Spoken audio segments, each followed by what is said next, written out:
Good morning. It is Monday, October 11th, and it's time, of course, for our daily lectionary reading. Today we've got Psalm 39. We're still working our way through Job. We're in 26, 1 to 14, and we're going to spend a couple days here in Revelation. Today we're going to do chapter 7, verses 9 to 17. Let's talk about Psalm 39. It says prayer for wisdom and forgiveness to the leader, to Jeduthun, a psalm of David. What does all that mean? Well, Jeduthun was one of the musicians appointed by David to lead Israel's public worship. And he's mentioned in 1 Chronicles 16:41 and 25 to 13. So that's how we know who he is. So he was one of the leaders, musical leaders. This psalm, um, there's a couple of theologians talking about this. Walter Brueggemann, in particular, says that Psalm 39 articulates hope and despair simultaneously as it tries to come to terms with the transience and troubles of life. So, hope and despair at the same time as this psalmist is trying to come to terms with how life treats us, how the happiness and the troubles seem to be fleeting. All right, so Psalm 39. I will guard my ways that I may not sin with my tongue. I will keep a muzzle on my mouth as long as the wicked are in my presence. I was silent and still. I held my peace to no avail. My distress grew worse. My heart became hot within me. While I mused, the fire burned, and then I spoke with my tongue. Lord, let me know my end, and what is the measure of my days. Let me know how fleeting my life is. You have made my days a few handbreadths, and my lifetime is as nothing in your sight. Surely everyone stands as a mere breath. Surely everyone goes about like a shadow. Surely for nothing they are in turmoil. They heap up and do not know who will gather. And now, O Lord, what do I wait for? My hope is in you. Deliver me from all my transgressions. Do not make me the scorn of the fool.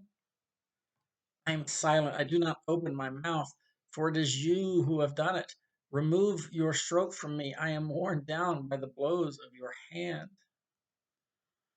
You chastise mortals in punishment for sin, consuming like a moth what is dear to them. Surely everyone is a mere breath. Hear my prayer, O Lord, and give ear to my cry. Do not hold your peace at my tears, for I am your passing guest, an alien like all my forebears. Turn your gaze away from me that I may smile again before I depart and am no more.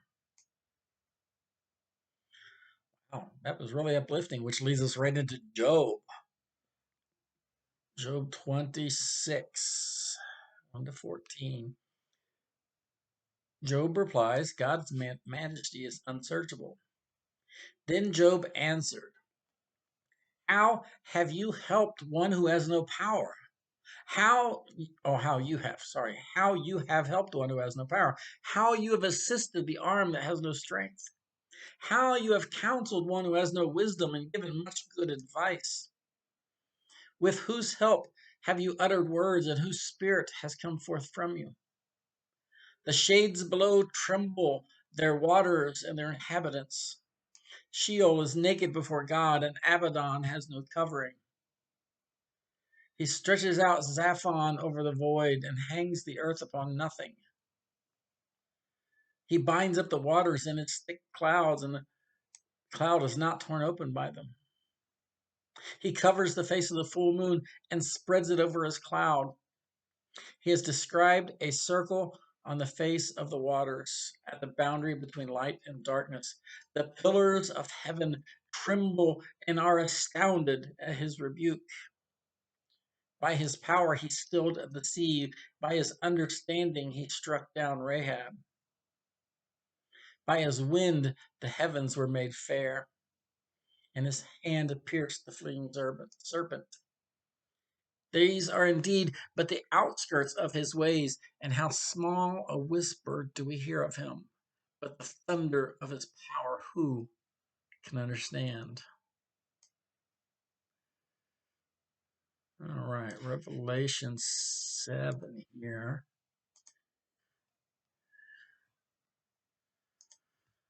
All right. I have already put one video out for today from the Bible Project. I put on Facebook. They give really nice overviews of the various books of the Bible. There's a lot of good stuff. Um, but Revelation is so dense that there's two videos. One for chapters 1 to 11, and then the other one for 12 to 22. So put those out there. Revelation is quite possibly the most misunderstood, misquoted, misused, confusing book of the Bible. Uh, just by its nature, it's what they call apocalyptic literature, and that doesn't mean end of the world apocalypse. Apocalypse, an apocalyptic literature is literally revelation. It's being revealed. It's a vision, um, and those things can be um, well odd sometimes, hard to interpret. It's like interpreting a very strange dream, which is essentially what it is. It was a vision that was given. It was revealing something to the author as a genre, and it is up to the author to interpret those visions. Um, it's not to be taken literally. I mean, in Revelation, there's no S on the end, by the way. It's Revelation, not Revelations. Uh, but in Revelation, for example, there when he describes Christ, he talks about a sword for a tongue. So a sword coming out of his mouth. Obviously, that's not intended to be literal. Um, but that's the thing. I think if you ask 10 Bible scholars about how they interpret any particular piece of Revelation, you might get 15 answers from the 10 scholars. Um, just bear that in mind. Revelation has been used to back a lot of things, people's theories that I personally don't think they hold a lot of water. All right. Anyway, that's enough on Revelation for today. The multitude from every nation. After this, I looked, and there was a great multitude that no one could count, from every nation, from all tribes and peoples and languages, standing before the throne and before the Lamb, robed in white, with palm branches in their hands. They cried out in a loud voice, saying, Salvation belongs to our God, who is seated on the throne, and to the Lamb.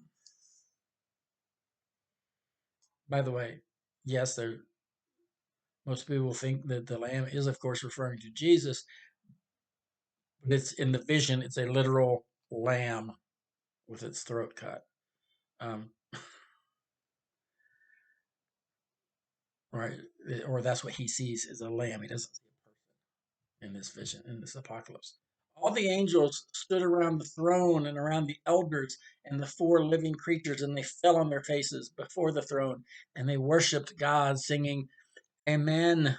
Blessings and glory and wisdom and thanksgiving and honor and power and might be to God, our God, forever and ever. Amen. And then one of the elders addressed me, saying, Who are these robed in white, and where do they come from? And I said to him, Sir, you are the one that knows. And then he said to me, These are they who have come out of the great ordeal. They have washed their robes and made them white in the blood of the Lamb. For this reason, they are before the throne of God and worship him day and night within his temple, and the one who is seated on the throne will shelter them. They will hunger no more and thirst no more. The sun will not strike them, nor any scorching heat. For the Lamb at the center of the throne will be their shepherd. He will guide them to springs of water, springs of the water of life, and God will wipe away every tear from their eyes. All right. And that is our lectionary readings for Monday, October 11th. And I will see you guys later.